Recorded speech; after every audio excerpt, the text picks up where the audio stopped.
Ano inaano ba ko lang naman ka. to? Hindi. Ulitin ko tanong ha. Kasi bigla ka na namang bawi. Biglang bawi ka naman eh. Ulitin ko ang tanong. Hindi. Dahil Makinig ka kasi muna sa sagot ko. naiintindihan. Ay, Ulitin ko tanong ha. aalis na nga lang ako. Hindi ka naman, Ano hindi ba ka naman to? maano kausap eh. Lulukuhin mo Pakinggan ako. yung Bigla sagot kang ko. bumabawi eh. Sumagot ka na Hindi kanina ko eh. binabawi. Patapusin mo lang yung sagot ko. Huwag kang high blood. Talagang naiinis ako sa mga manloloko. Tapos na. At meron pa tayong 8:23 pa yung ating time. So meron pang panahon si Pastor Lek manatili. Alas 9 yung alis mo, Pastor Lek, no? Alas 9, no? So, dahil tapos na ang debate, confirm tapos ang debate, pwede na ba ako magtanong sa'yo? Oh, sige po. Okay. Sabi mo kasi kanina, yung meron sa'yo, anontang. Pag nag-anontang ka, may nagpapaliwanag o wala? Ang anong tang Brother John Ray, hindi kailangang ipaliwanag kasi self-edification yan. Walang kailangang paliwanag dyan kasi nga pinapatibay mo yung sarili mo eh. Self-edification. Wait lang. Kailangan- Ang sa Biblia kasi, di ba, ano yun? Una, sa'yo, initial. Pangalawa, anon. Pangalawa, gift of tongue na mag-i-interpret, di ba? Tatlong binigay mo? Ganito yan. Initial evidence, yung nangyari sa Acts 2:4. Yun na nga. Yung Acts, So, yung, ako magpapaliwanag. Ako magpapaliwanag para matuto ka din. Hindi. Pastor, narinig ko na kanina. So, yung tatlong sinabi mo, initial, naiintindihan ng lahat. Di ba? Hindi, sandali lang. Wala akong sinabing na pwedeng Acts maintindihan, 2:4. pwedeng hindi. Di ba Acts 2:4, Kaya nga. naiintindihan ng lahat yon?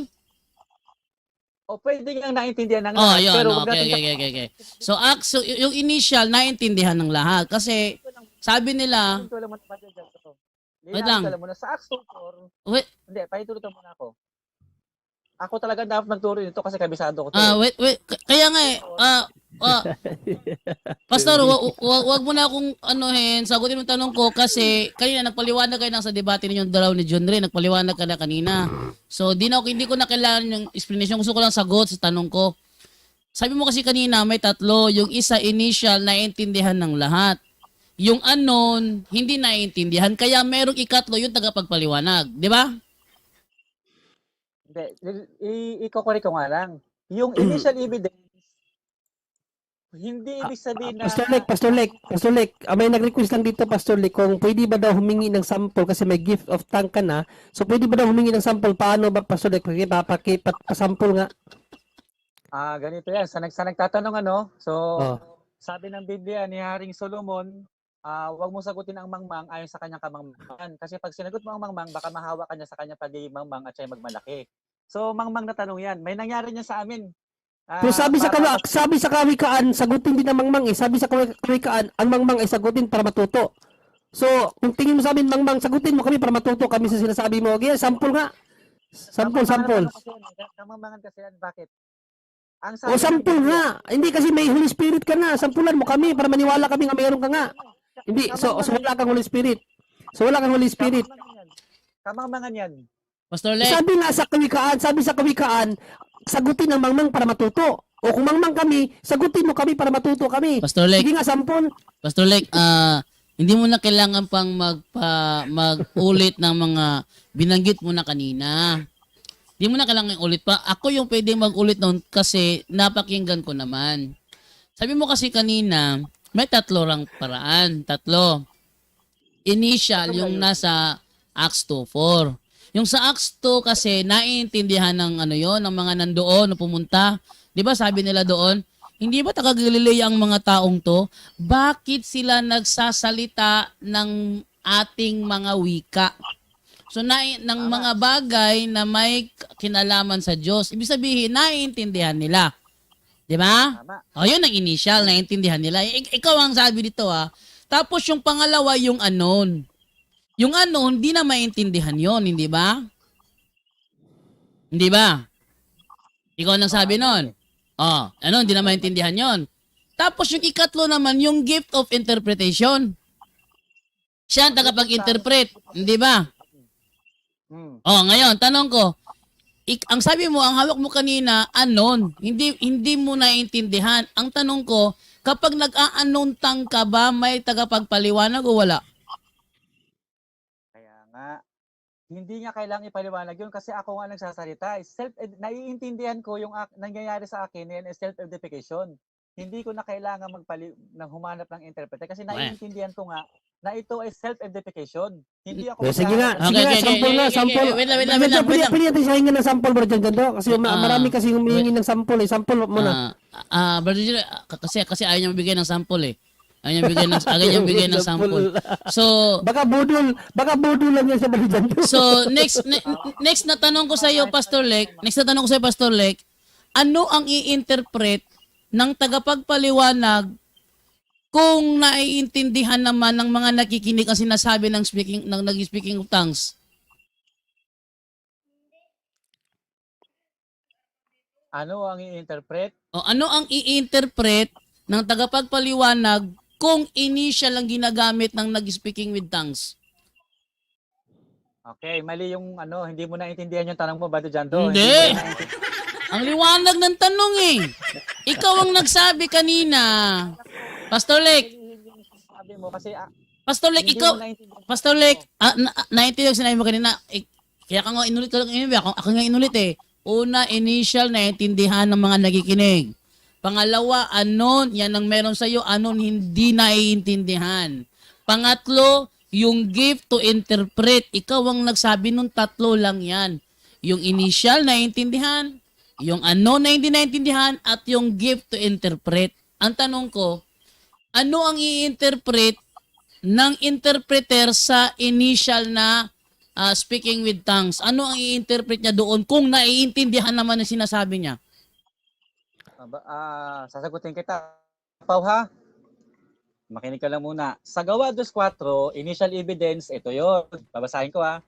Para matuto ka rin, Brother John Doe. At silang lahat ay... Bro, ayaw ko yung iniinsulto mo ko nang matuto ka rin ba rin dyan do eh. Alam ko yung nasa Acts to eh. Alam ko eh. Wag mo kong insultuhin ha. Gustong i-inject yung turo nila. Wag mo kong insultuhin kasi hindi ko tinatanggap ang turo ninyo. Ang gusto ko lang, sagutin mo yung tanong ko base sa sinabi mo kanina na may tatlo lang. Ay, wag mo kong insultuhin. Kung sasagot ka, bro, pastor, kung sasagot ka, sumagot ka, wag mo kong insultuhin. Kasi naaalipad ako sa pang-iinsulto eh. Huwag mo ko insultuhin ha. Ulitin ko. Ano ang i-interpretin ng interpreter kung naiintindihan naman ng nakikinig kasi sinasabi ng nag-speaking with tongues? Brother John Doe, kaya ako sinasabing para matuto ka kasi hindi mo nga to alam.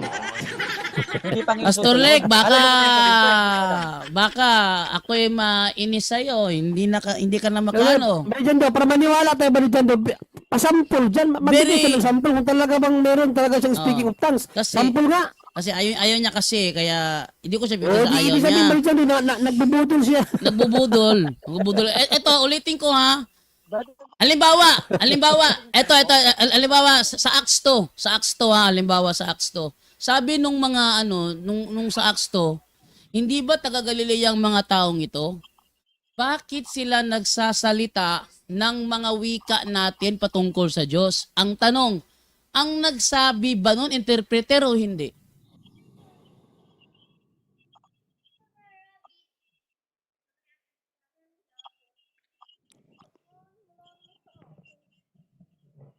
Nasaan na si Pastor Lek?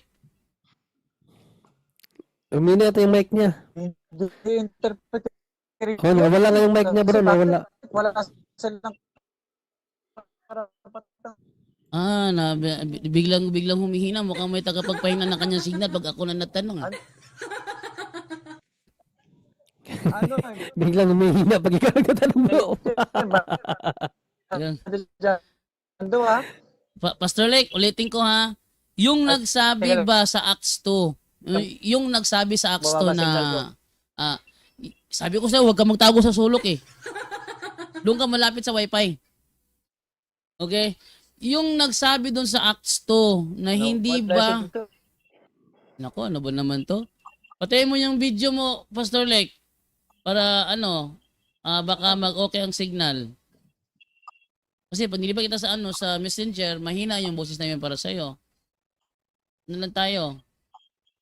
Mr. Lek. Biglang nawala. Umina yung signal niya, bro. Humina bigla. Tawa. Magandang, Tawa ko sa kanya. actually, napakaganda ng tanong ko eh. Napakagandang tanong na to eh. Kaso nga lang, gusto niya akong insultuhin na tuturuan daw niya ako. No, hindi mo na akong turuan eh. Hindi ako tanong ko sa iyo eh. Gusto nga lang yan. Gusto niyang i-insist yung turo niya sa atin. Kanina Oo, pa. naku, kaharap pa kita. Ewan ko na lang. Huwag mo ko insultuhin na tuturuan mo ko. Okay. Pastor Lek, naintindihan mo na, naririnig mo na ako, naintindihan mo na ako? Naku, nawala. Pastor Lek. Umina yung signal niya. Ayun, Umina yung signal okay. niya. Ayun, nagbalik Oh, na. pulang-pula yung signal. Oh, pulang-pula yung ano niya, signal. Pulang-pula. Sabi ko sa kanya kasi huwag siyang magtago sa sulok eh. Hello, brother. Oh, yan. Sige. Ulitin ko, Pastor Lek, tanong ko Hello. kanina. Yung sa Acts 2 ba na nagsabi ba na hindi ba taga-Galilea ang mga taong ito? But natin sila naririnig, ba't naririnig natin sila nagsasalita ng ating mga wika patungkol sa Diyos? Ang tanong ko sa iyo, yung nagsabi nung linyang yun, interpreter ba yun o hindi?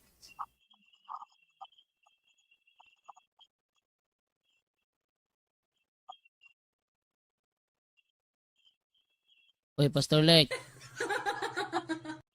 Biglang umina ako na nagtanong. Pastor Lek. Ito ang sagot ko. Oh, Ah, wala ka naman binanggit na ano daw? Basta ang sinabi, Ano daw? naiintindihan nila yung sinasabi ng mga Ang tanong ko, ang tanong ko, Pastor Lek, yung nagsasalita noon, nung linyang yun, interpreter ba o hindi?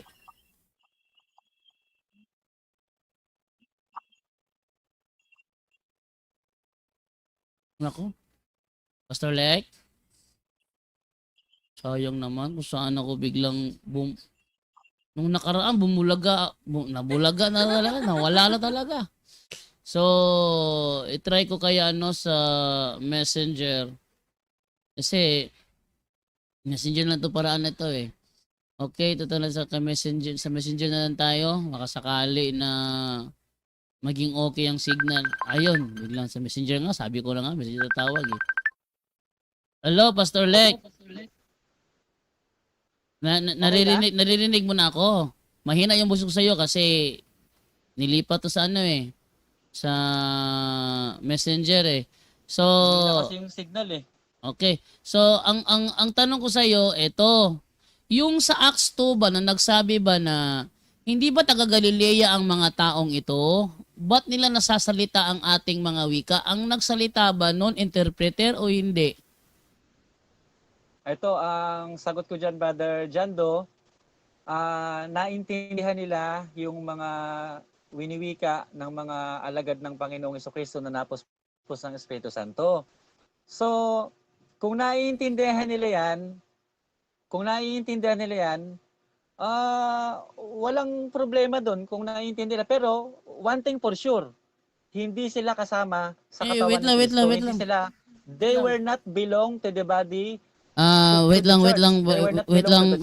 Pastor Walang problema kung Pastor, wait lang. naiintindihan nila o na-interpret nila. Ang tanong ko sa iyo One ba, thing for sure. ang tanong ko sa iyo ba, yung nagsalita ba noon interpreter ba o hindi? Okay, sorry. Akala ko yung mga nakarinig. Yung nagsalita nun, kung interpreter o hindi, sa tingin ko, hindi interpreter yun. Kasi bakit? Hindi nila, Hindi siya interpreter. Dialect yun eh. Hindi dialect. Dialect nga nila sinasabi doon eh. Dialect nga nila eh. Hindi. Yung mga apostol, hindi nila sariling dialekto yun. Yun na nga. Dialect ng mga nakikinig. Naiintindihan Yun, nila, tama. di ba? Dahil Oo, tama yun. naiintindihan nila ang initial na sinasabi mo, dahil naiintindihan nila, kailangan ba ng interpreter o hindi na?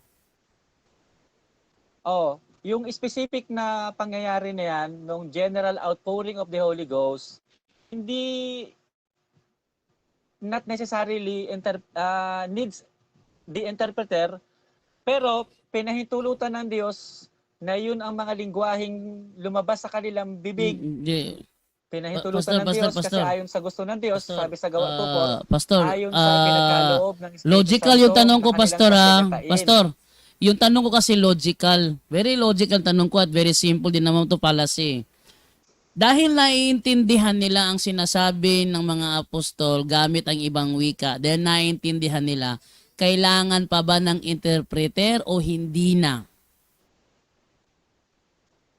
Hindi na kailangan ng interpreter yun kasi Okay. naiintindihan naman nila. Ngayon, Kaya lang, hindi naiintindihan nung nagsasalita, naiintindihan ng mga nakikinig. Okay, ngayon,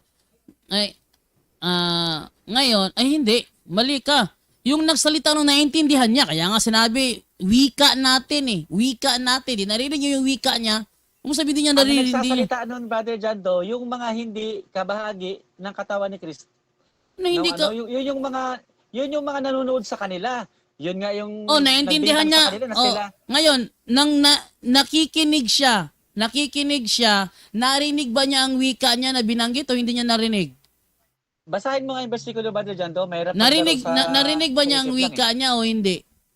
Basahin mo yung buong Akala, Gawa 2:4. Sige. akala ko ba kabisado mo yung mga talatang ginagamit mo? Inanaw mo si Johnny kayo na. Ikaw pala, di mo rin kabisado.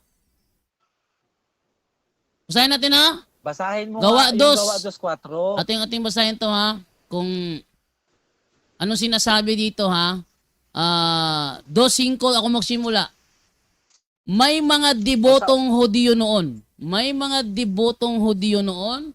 Sa Jerusalem na nagmula sa bawat bansa sa buong mundo. Nang marinig nila ang ugong nagdatingan ng maraming tao. Namangha sila sapagkat nagsasalita ang mga alagad sa wika ng mga nakikinig. Agree ka? Agree ka ba? Teka lang, Brother Jando. Ay, nalala ko yung Biblia ko. Teka lang. Ako, ano ba naman to? Nasa Biblia. Sa tapat ng Biblia. Sige. Ang sabi dito, Teka lang. 2:6 ng Gawa.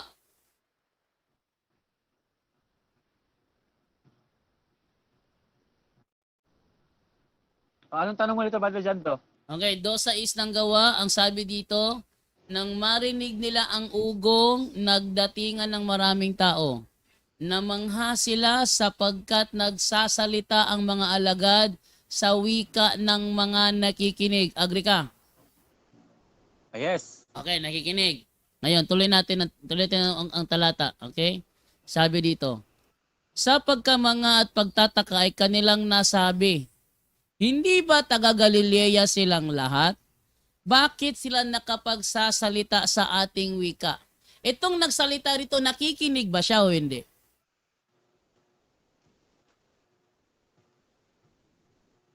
At silang lahat na nagtaka at nagsipagilalas na nagsasabi, narito, hindi baga mga Galileyong lahat ang mga nagsisipagsalitang ito. Ang nagsasalita dito, Brother Jando, yung mga taong hindi bahagi sa katawan ni Kristo. Ito yung mga audience. 8. Ano yung 8? Verse 8. Sige, basahin mo. Ano nakalagay dyan sa'yo? Verse 8. Sige. At bakit nga naririnig ng bawat isa sa atin ang sariling wikang kinamulatan? Okay. Ngayon, tanong ko sa'yo, yung nagsalita ba niyan, isa siya sa mga nakikinig? Yung nagtatanong dito, yung nagsasalita, ito nga yung kasama doon sa mga audience. Ang tanong ko, isa ba siya sa nakikinig?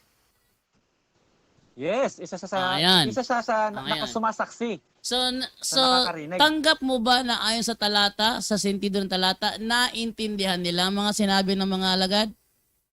Naintindihan nila Naintindihan, yung okay. sinasabi ng mga alagad. Dahil naintindihan nila ang sinasabi ng mga alagad, kailangan ba bang interpreter o hindi na? Para sa mga audience na naiintindihan nila no need to interpret, naiintindihan ka nila eh. Ngayon, Pero ano ito? Hindi apostolic, at saglit lang, hindi pa ako tapos sumagot. Pero sa side ng mga apostol, ay hindi nila naiintindihan yun. Bakit? Eh hindi naman nasalita yun eh. Salita yun ng mga audience eh. Next na ng mga tanong. ibang Next na tanong. lahi eh. Next na tanong. Dahil Mm. naiintindihan, hindi na kailangan ng interpreter.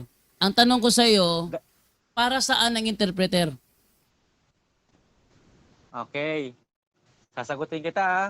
Kasi maganda yung tanong mo eh. Talagang maganda akong magtanong. And, let's be specific to your question. Ano ang ibig sabihin mong, kasi marami pwedeng interpret eh. Ano bang tukoy mong Ikaw ang nagsabi ngayon lang na hindi na kailangan ng interpreter kasi naiintindihan ng nakikinig. Kung ganon, para saan ang interpreter? ang interpreter para doon sa wika na hindi naiintindihan. Ayun. Ito okay. naiintindihan naman, hindi Okay, kailangan ng interpreter. So, ang interpreter para doon sa hindi naiintindihan. Tanong ko, sa tanong sa'yo. Yes. Kapag ikaw nagsalita ng mga wika, naiintindihan o hindi? Anong wika ang tinutukoy mo? Self-edification? Initial evidence? Hindi. O Kapag na-speak, spiritual gifts? kapag mag-speaking with tongues ka ba sa loob simbahan ninyo, syempre may mga nakikinig sa iyo niyan. Yung nakikinig sa iyo habang gumagawa ka sa mong speaking with tongues, naiintindihan ka ba o hindi? Ganito nga ba? Tatlo nga yan. Initial evidence? Wag mong isali. Self-edification? Wag mong isali. Spiritual gifts? Wait lang. Alin dyan sa tatlo? Wag mong Kasi isali. mauwi ka sa- Wag mong isaksak sa akin. self-edification yan eh. Pastor, wag mong isaksak sa akin yung sariling turo ninyo. Ang tanong ko lang sagutin mo, wag mo isaksak yung sariling turo ninyo. Sabi mo kasi, kanina, yung ginawa sa Acts 2, initial yon. At ang initial, hindi na kailangan ng interpreter kasi naiintindihan mo na nakikinig. Wala akong sinabing hindi kailangan ng interpreter. Hindi na kailangan ng interpreter yun kasi Okay. naiintindihan naman nila. Ngayon. Kaya lang, hindi naiintindihan nung nagsasalita, naiintindihan ng mga nakikinig. Okay. Ang Ay, naku, inaano ano ko ba lang naman ka- to? Ulitin ko tanong ha. Kasi bigla ka na namang bawi. Biglang bawi ka naman eh. Ulitin ko ang tanong. Hindi. Dahil Makinig ka kasi muna sa naiintindihan. sagot ko. Ulitin ko tanong ha. Aalis na nga lang ako. Hindi ka Ano ba naman to? Maano ka usap eh. Lulukuhin mo Pakinggan mo ako. yung Bigla sagot kang ko. bumabawi eh. Sumagot ka na kanina Hindi eh. ko binabawi. Patapusin mo lang yung sagot ko. Huwag kang high blood. Uminom ka muna ng tubig. Bigla kang bumabawi. Huwag mong bawiin. Ano ka ba? Hindi ko nga binabawi. Hindi na kailangan ng interpreter yun kasi Okay. naiintindihan naman. Bigla kang bumawi. Hindi pa nga. Ulitin ko ang tanong ko kanina ha. Uminom ka ng Ulitin ko ang tubig tanong ko para hindi ka kanina. high blooded. Katulad ko, relax lang ako. Ulitin ko tanong ko kanina. Talagang naiinis ako sa mga manloloko. Ulitin mo tanong ko kanina. Niloloko mo yung sarili mo. Hindi, ikaw ang nagsabi kanina eh. Hindi na kailangan ng interpreter kasi naiintindihan naman. Ikaw ang nagsabi kanina, di ba? Di ba ikaw ang nagsabi kanina? Hindi na kailangan ng interpreter kasi naiintindihan naman. Di ba? Sinabi mo kanina? Oo, sinabi ko. O ngayon, ulitin ko. So, para saan ang interpreter? Para ba doon sa naiintindihan o doon sa hindi naiintindihan? Ang interpretation, kailangan ng interpretation kung walang kung papasok to dun sa may spiritual gifts. Ganito kasi Brother Jando eh. Hindi mo kasi alam talaga ang pinakamensahe nito. Alam ko yung tanong ko, naiipit ka lang kaya pasikot-sikot ka. Hindi ako naiipit, hindi ako nape-pressure. Kaya ka naiipit kasi alam mo na alam ko yung tinatanong ko sa iyo. Wala akong nararamdamang pressure. Ikaw ang nagsabi kanina.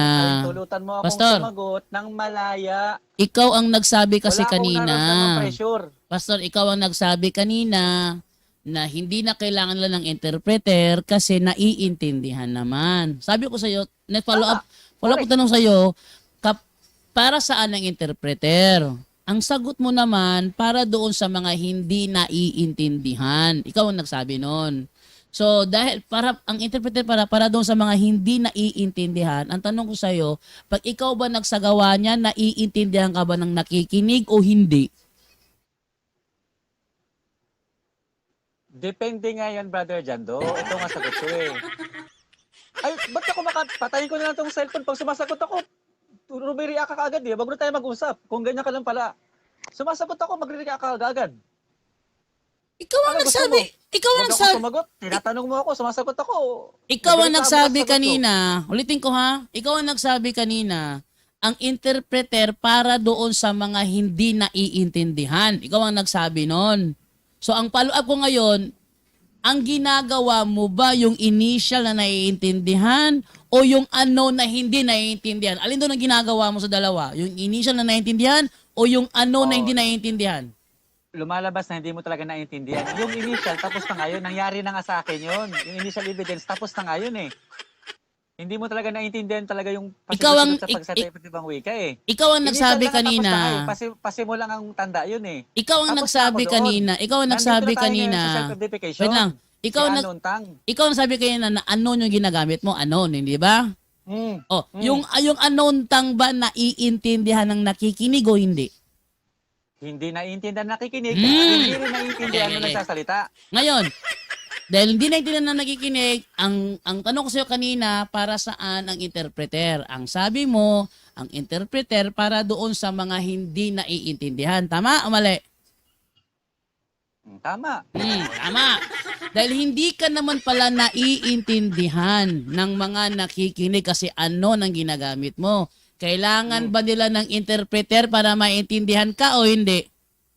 Hindi nga kailangan ng interpretation. Self-identification nga yun. Wala ka kasi talagang alam. Kung mabasa ko, Self-identification, ano ang sabi ni Apostol Pablo? Ano ang sabi ni Apostol Pablo sa unang Korinto 14:28? Ano sabi niya diyan? Brother Jando, wag ka munang sumapaw sa akin. Kaya hindi kita misan kausap kasi sapaw ko na sapaw eh. Si Boy sapaw ka eh. Kasi naiipit ka Tatawagan na na eh. kitang Boy sapaw ngayon. Kasi naiipit ka na eh. Halata naman. Hindi ako naiipit. Tignan mo, nakangiti nga ako. Oh. Ay, pagunwari plastic. Ay, hindi. Ikaw Plastic. naiipit eh. Ako ang nagtatanong, ako naiipit? Ako nga ang nagtatanong eh. Brother Jando, tapos na yung debate namin. Yun na nga, tapos Pag-aralan mo na lang. tapos na yung debate nyo. Kaya ako naman nagtatanong ngayon. Kasi hindi to nyo binanggit kanina eh. Naghihintay ako na banggitin ni Brother John Ray. Wait lang, wait lang. Wait lang. Ikaw naman ang Hindi. ko niya sa debate na Ay, yan. bro, ang topic na. So hindi na pwede na magrebansi pa sa the same topic. Sumigunda ka. Teka, hindi pwede magsigunda ako. Parang nakulangan ako kay John Ray. Hindi pwede yung ganun. Pag-iinsulto yun eh. Ulitin ko ha. Kasi hindi na bakit kanina yung unang Korinto, ang ginamit nyo kasi kanina, hanggang 27 lang, yung 28, hinihintay ko gamit yung 28, hindi na maginamit 28 sa kanina eh. Ulitin ko ha, anong sinasabi sa unang Korinto 14:28? Sayin natin, para masaya. Sige, Ang tinatanong mo kasi sa akin, self-edification eh. sige, basahin mo. Self-edification, no need interpreter. Wala ko pakialam yun sa ano nyo, sa turo ninyo. Sagutin mo lang ayon sa Ay, Biblia. wala ka palang pakialam. Di wag ka na magtanong. Wala ka palang Sagutin mo lang pakialam. ayon sa Wala ka Biblia. pakialam. Sagutin mo lang ayon sa Biblia. Ayon sa Biblia. Kasi ang purpose namin dito, pakita sa mga tao. Pakialam, Bro, huwag ka nang magtanong kasi ang hindi mo ang purpose mapapakinabangan. dito, bro, ang That purpose is the dito, reality. ang purpose dito, gusto ko ipakita sa mga nanonood ngayon na yung ginagawa nyo hindi tugma sa sinasabi ni Apostol Pablo. Kaya sagutin mo ko, Pambubudol ang Oh, ginagawa na budol. kaya sagutin mo ko ayon sa Biblia. Okay, itigil na natin to. Ay, Kasi sagutin napatunayan mo. ko na Ayon sa debate Biblia, kapag walang na nag-i-interpret, hindi nyo anong gagawin? natindigan. Hindi nyo Bro, nagiba yung aking Pastor, aral. Tapos na yung debate, basahin hindi natin, nyo be. nagiba eh. Ayaw niya basahin eh. Basahin natin basta mga nanonood. Unang Korinto 14:28. Ano sabi dito? Ayaw niya basahin eh. Ito, ngunit kung walang magpapaliwanag, manahimik na lamang. Kasi basahin sa ano? Sa King James Version 28. Ayaw niya basahin to eh. Yari But if there be no interpreter, let him keep silence in the church. Yeah, sabi niya kanina, Oo. kapag siya Sasagot nagagsasagawa ng anuntang walang interpreter, kung ating susundan ang turo ni Pablo, shut your mouth! Shut your mouth! Wala ka ba interpreter eh. Hindi ka na naiintindihan, wala ka ba interpreter? Shut your mouth! Yan sabi ni Pablo. Ayun na, oh. Kaya, Loyal. ulitin ko sa'yo, tanong ko sa'yo kanina ha. Dahil hindi ka pala naiintindihan ng mga nakikinig. May interpreter ka o wala? Oh, sagot.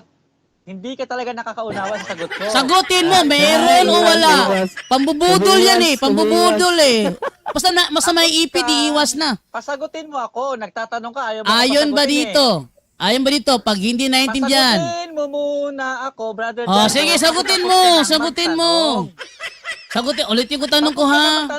Ulitin ko tanong ha. Ayon sa unang Korinto 14:28, pag walang tagapag-interpret sa hindi naiintindihan, anong gagawin? Ilabas mo yung mukha mo, hindi kita makita eh. Eh, gusto ko makita sa mga tao yung bersikulo. Sige.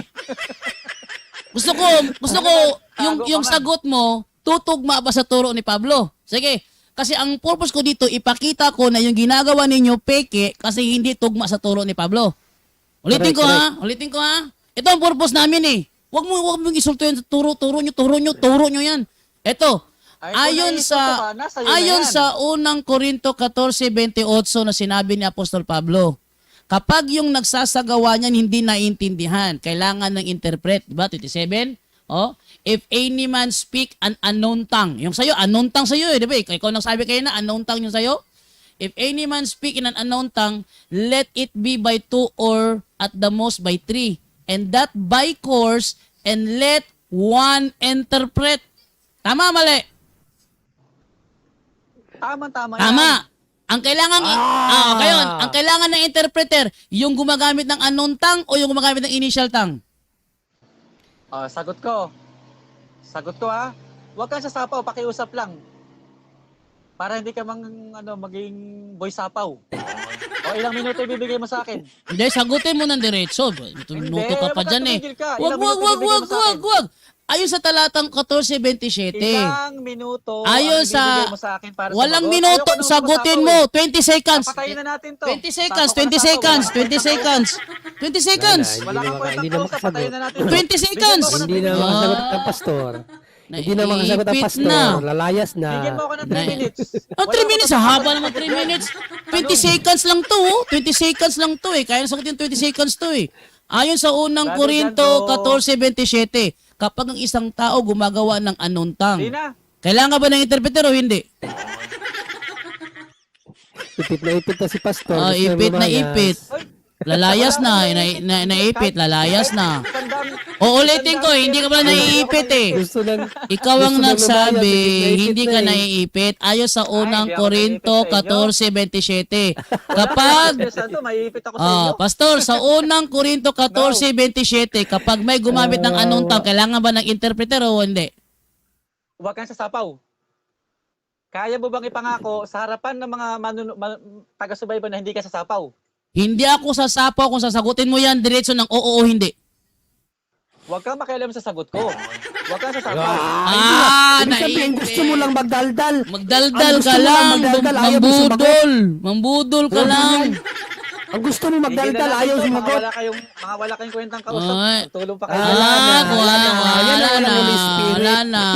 Napikon na. Pikon, walang Holy Spirit. Pikon. Ayan, napikon. Naipit eh. Walang Holy Spirit pala. Oh, naipit. Hindi pala ipitin eh. Mabubulaga siya, mabubulaga. Sabi dito, Ipit. Ate Tagalogin, 14:27, ang sabi ganito, kung may magsasalita sa iba't ibang mga wika, sapat na ang 2 o 3. Ito yung anuntang.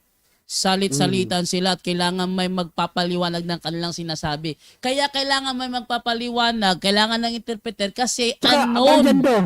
Kailangan, ibig sabihin necessary talaga. Necessary. Yan. Kailangang may interpreter kasi ano nang ginagamit. Siyang nagsabi kanina, ano nang ginagamit niya? Anon. Nahuli. Sabi niya anon. Di anon pala. Sabi dito, kailangang may interpreter. Sabi niya kanina, kapag ako'y nag-a-anon, wala akong interpreter. Ngayon, kung walang interpreter ang gumagamit ng anuntang, anong sinasabi sa 28? 28 tayo. Sabi dito, ngunit kung walang magpapaliwanag, shut your mouth. Shut your mouth. Walang pa nakapagpaliwanag eh. O ngayon, naiipit siya dito. Kaya ang ginagawa niya ngayon, wala, pambubudol na ginagawa ni Pastor. Oh, lumayas na lang. Na ano siya, naipit Ang dami talaga siya. nag-request ka kanina, Brother John. Dami na, may bago kayo nag-umpisa, ang dami nag-request na gusto ng sample. Kaya nga, sabi ko, mag-sample siya. Oo. Sabihin pa naman na, sabi daw ni Solomon, ang mangmang, huwag sagutin. Sinabi din ni Solomon, sagutin ang mangmang para matuto. Dalawa yon. Okay. Doon naman sa nire-request nila na mag-sample siya. Ayaw niya mag-sample kasi unang-una, alam niya na pag gagawin niya, sinasadya niya yun. Alam niya. Na kung gagawin niya, sinasadya niya lang yun. Kumbaga, mukha siyang uto-uto. Ayaw niyang gawin. Naintindihan ko naman siya, ayaw niyang gawin. Pero dito tayo sa sinabi niya kanina kay Brother John Ray. Kasi nakinig ko kay Brother John Ray. Naghihintay talaga ako na mabanggit yung 28 eh. Mag-city lang ako kanina. Sabi niya kasi kanina, ang ginagamit ko unknown tongue. Pag sinabing unknown tongue, hindi niya naiintindihan. Di ba? Hindi niya naiintindihan. Maya-maya, naiipit siya kay Brother John Ray. Bigla niya sinabi, self-interpretation naiintindihan ko.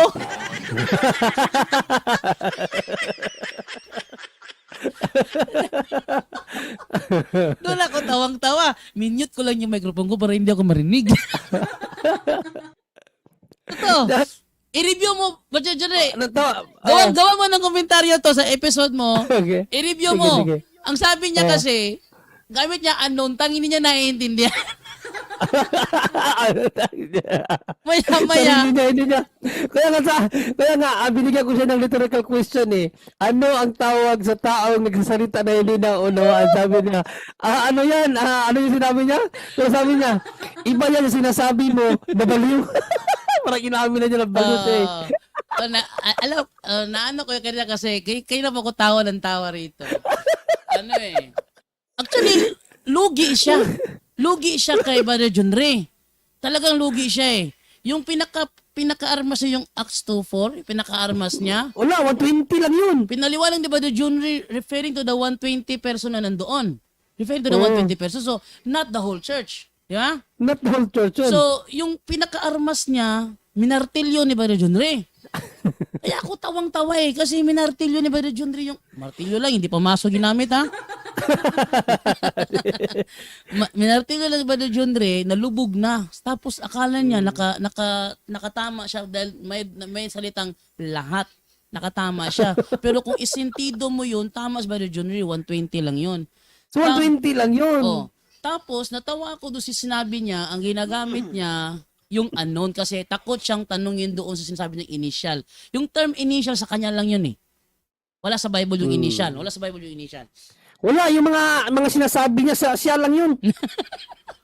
Talaga yun. Kaya nga sabi, kaya yung mga tanong niya sa akin, mga tanong niya, gusto kong yung mga sagot niya sa akin, gusto ko i-clarify na wag mo akong turuan sa teaching niyo kasi hindi. Tapos, Gusto mo akong turuan sa teaching niyo, hindi ko naman tanggap yan. yan ang reason, Brother John Ray, kaya ayaw niya na magdebate about true church sila. Gusto niya true Bible study lang. Kasi para sa kanya, siya lang ang may karapatang magturo. Sabi niya, kasi daw sila na naka-experience. Kayo nga naka-experience, babbling naman. Peke naman yung kanilang ginagawa. Kasi Hindi actually, naman yung tama. talaga Kaya nga sabi ko kanina tongues o language. Sabi ko kanina, language, hindi babbling, iba yung babbling sa language. nakapaghanda siya, Brother John Ray, kasi kagabi, before tayo ng off kagabi, tinanong ko siya, anong lingwahe ang binabanggit mo? Sabi niya, natanong mo sa kanya yan? Natanong ko kagabi yan. Kaya pala nakapaghanda. Nakapaghanda siya. Sabi ko sa kanya, anong lingwahe ang binabanggit mo? Tapos sabi niya, sagutin ko. Sabi mo naman, Bujando, gabing-gabi na inaantok na ako. Ayan na, putol. Nakapaghanda yun. Nakapaghanda. Kaya sinabi niya, Kung ngayon sana yun ang nangyari, kawawa. Hindi nakapaghanda yun eh. Ngayon nangyari yun. nakapaghanda siya. Tapos, Kasi wika yun. Pag tinignan mo yun, wika eh. Sabi nga, wika. Pag sinabi mong wika, lingwahe yan. ayun na, Hindi yan shalala. Yung shalala, hindi kaya tanong ko sa kanya eh. Anong lingwahe yung ginagamit mo kapag nag-speaking of tongues ka? Yun yung sagutin eh. tapos, Kasi alam niya na hindi wika yun. tapos dahil nakapaghanda siya, ang ginamit niyang panghanda, yung term unknown tongue. Di ba? Anong tongue? Tapos, Nahuli mo ba dyan do? Tatlo lang binigay niya kanina eh. Tatlo lang eh. Una, yung initial, yung sa acts 2, naintindihan ng nakikinig. Di ba? Yung pangalawa, na kakayanan yung magsalita unknown tongue. At yun ang ginagamit niya. Sinabi niya kanina, ito yung ginagamit ko. Tapos yung third, yun ang tagapag-interpret. Wala namang fourth eh. Mayroon ba siyang fourth imlagyan na? Walang fourth imlagyan na. Tatlo lang. Isa, tatlo lang, initial, naintindihan. Pangalawa, Anong tang? narinig mo kaya yung tanong ko sa kanya kanina? Narinig mo kaya yung bigla kang nawala kasi kanina? Narinig mo yon? O kasi tumawag kasi yung anak ko eh. Kaya muna ako, nag-usap muna kami doon saglit. Tapos bumalik ako pagkatapos. Natawa kanina kasi nireview ko sa kanya. Sabi niya kasi kanina, sabi ko sa kanya kanina, yung sa Acts 2, yung sa Acts 2 ba, na naririnig nila yung sinasabi ng mga alagad na kanilang mga wika. Naririnig nila. Yun ba kailangan ng interpreter o hindi? Di ba? Sabi niya, narinig ko yan, yung tanong na yan. hindi na raw kailangan ng interpreter kasi naririnig naman. Naiintindihan naman, hindi na kailangan ng interpreter. So dito ako sa pangalawa, sa unknown tongue na sinasabi niyang hindi naiintindihan. Tinanong ko siya kanina, kapag nagsasagawa ka ba ng sinasabi mong speaking with tongue, naiintindihan ka ba ng nakikinig o hindi? Sabi niya, hindi daw naiintindihan. Ngayon, hindi naiintindihan, kailangan ba ng interpreter o hindi? Ang sabi niya, hindi na raw kailangan ng interpreter kasi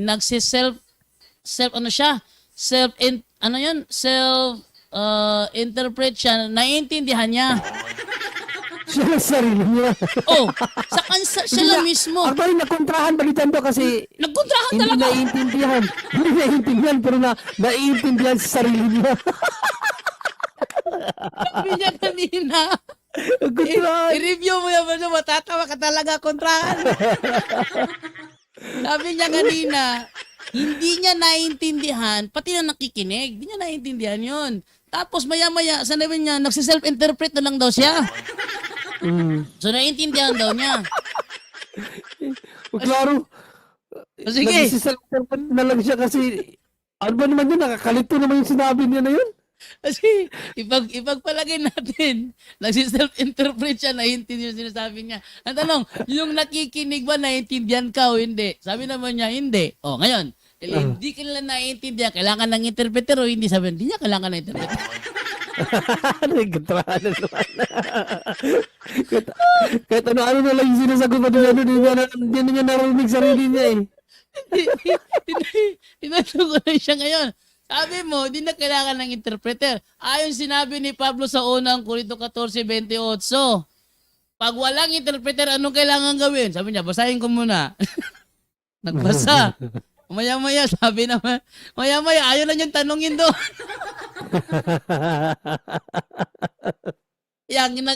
Nainis ako, binasa ko na lang talata. Nilagay ko sa screen. Ayun sa screen. Ito sa talata na 28. Kapag walang tag-interpret sa unknown tongue, anong kailangan gawin? Ayun na. Nawasak na yung mga argumento niya. Nangadhom na.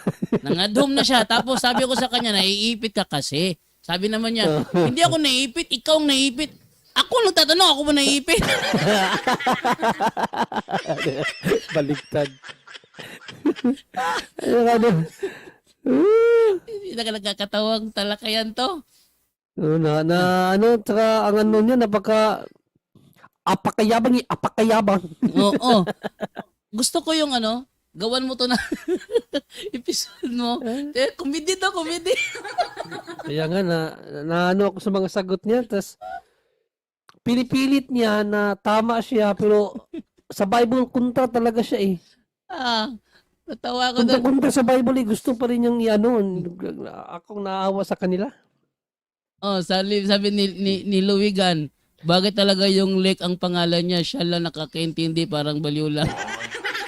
Kaya yung sagot ko sa kanya, literal yun eh. Ano ang tawag mo sa tao na nagsasariling unawa? Ano yung tanong ko sa kanya kanina na sinagot naman niya na Balyo daw, yung balyo. Sinagot niya eh, balyo. Simple lang naman eh. Ayon dito sa 27. Pag gumamit ng unknown tongue, kailangan mo ng interpreter o hindi. Sabi niya, bigyan mo ko time 3 minutes. 3 minutes eh. Mahaba ng time eh. Ayaw sumagot, gusto magpaliwanag, ayaw sumagot.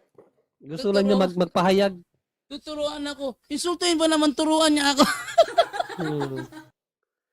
Puro ngayon ang ano niya, mga tirada niya, ituturuan daw kasi daw siya daw naka-experience. Ano kaya na-experience niya? Actually, yung ginagawa nila, dahil kinokopya yan ng ibang charismatic, ayun sa Cebu, sa Huga na charismatic, kasama ko nila ng mga charismatic doon, sinama ako nila. Dalagin ako, salam mo, chigi, yung isang babae nga, chichi. Lingwahin ba yun, chichi? Oh. Tapos may nilagnat silang lahat, naka-pray over pa sila lahat, nakapatong yung kanilang kamay sa ulo ng may lagnat. Ayun eh. So, tinanong ko siya, yung sama sa akin doon, tinanong ko siya na, bro, yung pinagsasabi nila bro, naintindihan mo yun bro? Sabi niya, hindi ko naintindihan. Ba't walang nag-interpret? Sabi naman niya, hindi na kailangan na interpreter yun. Kasi kinakausap mo ang Diyos. Kinakausap niyo ang Diyos. Kinakausap ang Oh, Diyos. kinakausap niyo ang Diyos. Kung kinakausap niyo ang Diyos, bakit kayo gumagamit ng ibang lingwahe? Kaya nga. Sabi nila, kasi yun ang lingwahe ng langit. Lingwahe ng langit, iba yung pinagsasabi ninyo? Lingwahe ng langit, iba yung pinagsasabi ninyo? Tsaka, hindi ba ang Panginoon nagbigay ng lingwahe sa inyo? Sa mga tao? Ba't ka Tagalog? Saan mo kayo Tagalog? Di ba ang Panginoon nagbigay ng iba-ibang lingwahe? Sabi nyo, kung siya ba kakausapin mo sa lingwaheng gamit mo, hindi ka niya maintindihan? Tumahimik yung yung kasama ko eh. Oo, totoo naman yun eh. Oh. Ba't kailangan mo ba gumamit ng... Ba't mo ba kailangan kausapin ang Diyos sa ibang lingwahe kung alam naman niya kung yung lingwahe mo? Oh. Tingnan mo si Apostol Pablo na Ebreo. Hindi ba kinausap ni Kristo gamit ang wikang Ebreo? Correct. Oh. Yung mga nagpapakita si Mama Mary, kinakausap yung mga tao, di ba? Lingwahe nila ginagamit nila, lingwahe nila. Kaya nga kahit demonyo eh.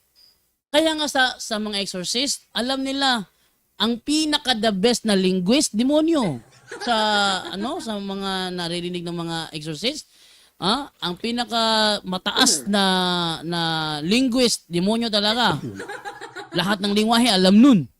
Oh, Siyempre, nalibot na niyang buong mundo eh. pati ba naman Sabi Latin niya sa Hob. pati ba naman Latin na dead language? Dead language yung Latin? Alam rin na mag-Latin? Magaling. Linguist talaga yung kumpara mo sa the best linguist sa buong mundo, kumpara sa demonyo. Nako, napakalayo ng gintang ng dalawa. Talagang tapos yung Panginoon pa kaya? Hindi ka maintindihan kung gagamit ka ng iyong wika? Kaya nga. Nasaan ang pagka-all-knowing ng Diyos kung gagamitan mo siya ng lingwahe para maunawaan ka? Pasikat lang talaga yon. Based on my Pasikat lang talaga. experience, sabi ni Edgar Laugan, alam mo, nung charismatic ako dati, yung ganun, makasamahan ko, nag-speaking in tongues na. Wala akong kakayanan. Anong ginawa ko? Pagkunwari si Padre Edgar Laugan, inamin naman niya sa live yan. Nagkunwari siya na para daw sabihan din daw siya na meron siyang Holy Spirit, sabi ni Edgar Laugan. Kasi naalala ko ba ni Jando, Mm. nung bata pa ako, yung pamilya ko rin kasi talagang nahumaling sila sa charismatic. At pag may assembly sila, talagang pinag-uusapan nila yung mga gift daw. Nagsalita ng yung isa nagsalita ng nakatanggap ng gift of tongue, yung isa naman nakakatanggap ng gift of vision. Nakakapunta ng langit. Tapos yung isa naman nagsalita daw ng di maunawaan na language. Kasi talaga yun sa mga walang alam talaga sa aral ng simbahan at salita ng Diyos, parang bago kasi yan bago. So alam mo naman ang tao mahilig sa adventure na nahuhumaling. Kaya pinag-uusapan talaga yan. Kaya maraming nahihikayat kasi akala nila sa Diyos yun at maganda yun. Yung pamilya ko dati pagkatapos na sa assembly, mag-uusap yan sila kung ano yung mga natanggap nila na gift. Parang akala nila ganun lang kadali yung gift ng Diyos ba. Tapos puro naman pagpapakasala lang yung ginagawa. Oh, di ba?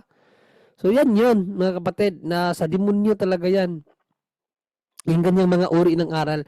At tandaan natin, biblically speaking, wika. Pag sinabing wika, language. So wala namang language sa buong mundo na shalala.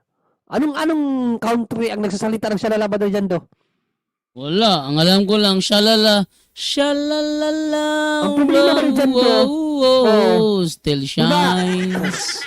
Shalala yun sa iba eh. Yung kay kabuloy naman sa kamalaka. Oh. Kay ano naman kay Butiki. Iba din yung sinasabi ni Butiki. Butiki Hindi naman ka kay. parehas.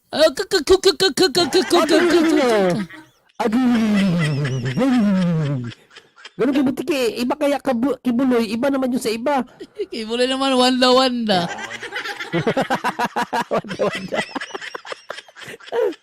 Kalokohan. At saka malinaw naman kay St. Paul, no? Hindi, ganito kasi yan, ipaklaro natin ba dyan, do? Ang pinakatema namin na patutunayan yan na lahat, no, basahin ko oh. Patutunayan ko, lahat na tumanggap ng banal na espiritu, ibig sabihin, sa lahat ng mga Kristiyano, lahat na tumanggap ng banal na espiritu ay nagsalita ng iba't ibang wika sa bagong tipan ayon sa Biblia. Unang Korinto 12:7 hanggang 11, malinaw doon, sabi ni St. Paul, iba-iba ang kaloob ng bawat isa. Iba-iba ang kaloob. Pag, di ba? Sa unang Korinto 12 binasa natin. Pagdating sa unang Korinto 14 ba dyan doon, nilimitahan ni Paul, sabi ni Paul, 2 o 3 lang. Tapos ang isa mag-interpret. O 2 o 3. Tapos may tag-i-interpret. Sa kanila, sabay-sabay, wala tag-interpreter. Oo. Tapos tinanong ko siya, bakit sabi ni Paul 2 o 3 lang? Tapos, bakit hindi sinunod? Sabi niya, kasi para yan hindi magulo. Kaya tinanong ko siya, so ibig mong sabihin, kayo dyan, ang gulo nyo. Ang gulo nyo. Tama yung tanong mo. Tama yun. Oh. Nahuli ko siya dun eh. Pero, sa buong iglesia, unang Korinto 12:28 hanggang 30, napakalino nun. Hindi lahat. Di ba? Napakalino nun. Unang Korinto 12:28 hanggang 30 eh. Sa iglesia, hindi lahat pinagkalooban makapagsalita ng iba't ibang wika. Doon pa lang, laglag na yung tema niya. Oh, nalaglag. Paniniwala niya. Nalaglag yung tema niya. Sa ano? Laglag ay. Sa Gusto pa niyang ikontra. Talagang pinipilit niya. Sa Acts 10:46. Nagsalita sila ng iba't ibang wika. Pinaliwanag ba yun? Sagot ko, yes, pinaliwanag lang. Hindi lang inaisulat doon sa Acts. Kasi hindi naman iba ang aral ni Paul at ang aral ni Peter. No, Acts 59-11, ang sabi ni Paul, ang aral nila at aral ko, isa lang, parehas lang. O, yun ang sinabi ni St. Paul. O, tapos ngayon, gusto niya ipakontra doon sa 1 Corinthians 14:27, ang sabi ni St. Paul, kapag may nagsalita ng iba't ibang wika, ipapaliwanag. Ginamit niya 10:46 ng gawa. Kasi walang isinulat doon na pinaliwanag ba o hindi. Wala namang sinulat. Basta sinabi lang doon, nagsalita ng iba't ibang wika. Tapos walang explanation kung pinaliwanag ba o hindi. Gusto niyang ikontra na hindi ipinaliwanag. Ang aral ni Paul, ipaliwanag. Alam nga naman iba ang aral ni Paul, iba ang aral ni Pedro, isa lang sila ng aral Di ba? So talagang kontra lahat ang mga pinagsasabi niya sa pinagsasabi ng mga apostol. Yan ang bantayan niyo mga kapatid. Kapag kami nakikipagdebate, palagi talaga yan kontra ang sinasabi ng mga protestante, sa sinasabi ng mga apostol. At tingnan niyo yung mga estilo namin, talagang pinapakunta namin. Para makita nila na mali talaga yung aral nila. Oh. Tapos tuturuan niya ako, sabi ko, mo kung insultuin, tuturuan mo ko. Kasi unang-una, gusto kong i-prove sa mga tao na yung ginagawa niyo sa lungat sa sinasabi ni Apostol Pablo. Sabi ni simple by me, mura ko gigitik ani nga debate, bibo. No, grabe. Sabi pa niya, kung talagang alam mo ang aral ng speaking of tongues, bakit hindi mo alam yung speaking with tongues? Sabi pa niya, sa akin mo lang yung nalaman. Otot, sabi ko nga, Oo. Sabi ko nga, ang interpretation ng simbahan dyan is speaking in tongue. Sagot ko, ayon sa teaching ng simbahan is speaking in tongue or gift of tongues or speaking of tongues, yan. Pari-parehas lang, hindi lang natin alam. Magkaiba lang yung term, pero parehas lang yan. Walang pinagkaiba yan. Tapos nagtaka ko sa sinabi niya, Brother John Ray. Sabi dito ni Aya, no? If iba ang gift of Holy Spirit, ang gift of tongues, bakit binalik? Ang tanong dyan, kung iba ang gift of the Holy Spirit sa gift of tongue, kaninong gift yung ginagawa ng gift of tongue?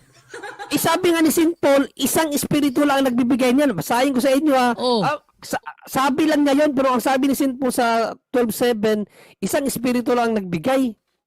Aba, sa 12:7 datapot sa bawat isa ay binibigyan ang papapahayag ng espiritu upang pakinabangan naman, sapagkat sa isa sa pamamagitan ng espiritu ay ibinibigay ang salita ng karunungan at sa iba'y ang salita ng kaalaman ayon din sa espiritu, sa iba'y pananampalataya sa gayon ding espiritu, at sa iba'y mga kaloob sa pagpapagaling sa iisang espiritu, at sa iba'y paggawa ng mga himala. Sa ang magandang balita sa Biblia to, no? Balikan natin sa 7. Para sa ikabubuti ng lahat, ang bawat isa ay binibigyan ng patunay na nagpapakitang nasa kanyang espiritu. Ang ilan sa atin ay napagkalooban ng kakayahang magsalita ng mensahe ng karunungan. Ang iba naman ay pinagkalooban ng kaalaman. Subalit, iisang espiritu ang nagkaloob nito. Iisa lang, hindi iba-iba. Hindi iba-iba, iisa lang ang nagkaloob niyan. Hindi iba-iba, iba-iba lang ang yung contribution ba, iba-iba ang contribution, pero iisang espiritu lang nagkaloob niyan. Booking si Pastor Lek, kontrahan ng pahayag mo at laban-laban o bawi-bawi. Laban-laban, bawi-bawi nga siya nakakatawa nga yung mga argumento niya. Ako, natatawa na lang ako Tsaka yung yung hindi siya honest ba? Kasi, di ba yung unang niya ba dyan unang ginamit niya, 2:28 ng Joel. Ang lahat daw ng pinagkalooban ng Espiritu Santo ay magsasalita ng iba't ibang wika. Tinanong ko, may nabanggit pa sa Joel 2:28 na ang lahat ng pagkalooban ng Espiritu Santo ay magsasalita ng iba't ibang wika? Meron daw. So binasa ko, Wala. ayon sa narinig mo, may narinig ka ba na ang pagkalooban ng Espiritu Santo ay magsasalita ng iba't ibang wika? Sabi niya, meron. Sabi ko, paano naging meron? Wala naman. Meron. Wala yun, hindi yun honest. Ang tanong ko sa kanya, dapat honest to goodness. Maging tapat ka. Hindi naman siya naging tapat Ayun. Tapos, kinunik lang niya sa Acts 2:4. Ang tinanong ko, yun bang Acts 2:4 sa Acts 1, yan ba yung 120? Sabi niya, yes. Hindi pala lahat yun kasi 120 lang Sa kanya, doon na siya para sa sa term na lahat dahil akala niya nanalo na siya. Hindi, wala. Sa sentido, masisira yung stand niya. Kasi sa Correct. sentido, kasi ang ginamit dyan kayo na sentido, doon siya nabulaga kasi nakafocus siya sa nakafocus siya sa word na siya nakafocus. Ang tinanong siya kanina ni Brother John Ray, may narinig ka ba? Sabi niya, hindi to letra po letra. Tapos Brother Jando, objection. Hindi ba nasa role natin na huwag itanong hindi nilatag? Nilatag niya yun Anyone can claim the statement of the Bible because we can do a private interpretation. Kining ako mga kaigsunan nga gipabarog nga usa ka haligi nganong matuod ang simbahan tungod kay gitukod ni Kristo. Dili tungod sa pagkamabasa, dili tungod sa karakter, dili tungod sa ngan, usara ang haligi nga kung gipabarog nganong nahimong tinuod ang simbahan Katoliko, way laing rason tinukod sa atong Ginoong Hesus-Kristo. Talakayan to, hindi bara-bara. Katotohanan lang, walang palusot. Para sa mesa ng usapan, di kami nag-aaway. Puro talakayan, hindi banggayan ng patay malisay. Aral hinahimay, parang beats na nire-replay. Truth ang target namin, hindi hypo display. Bawat teksto sinisilip, context yan di pwedeng ipinipilit. Doctrine na solid, hindi fake, hindi boses ng Diyos, di namin gustong i-credit. Doktrina flow, hasal ng pag-iisip. Salita ng Diyos, yan ang aming inisip. Uhaw sa turo, nagdidip sa talakayan, truth ang pinanghahawakan. Keep it, doktrina flow, hindi ito laro. Pag-unaway tumatagos hanggang buto. Sa bawat linya, puso ang sumisigaw. Katotohanan lang, walang bawal, walang bawas raw.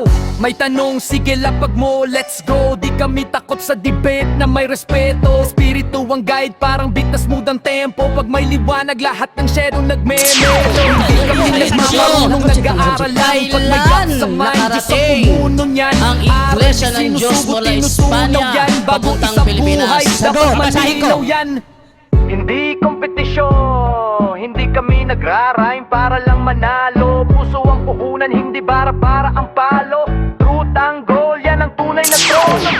Doktrina flow, hustle ng pag-iisip. Salita ng Diyos, yan ang aming inisip. Uhaw sa turo, kaya kami nagdidip. Sa talakayan, truth ang pinanghahahakan. Keep it, doktrina flow, hanggang dulo go. Liwanag ang bit-bit, hindi ego. Sa doktrinal na usapang totoo. The pillar and foundation of the Kami ang truth bida, is the yo! church, and the Catholic Church is the church founded by Jesus Christ. Then, asay inyong pilion.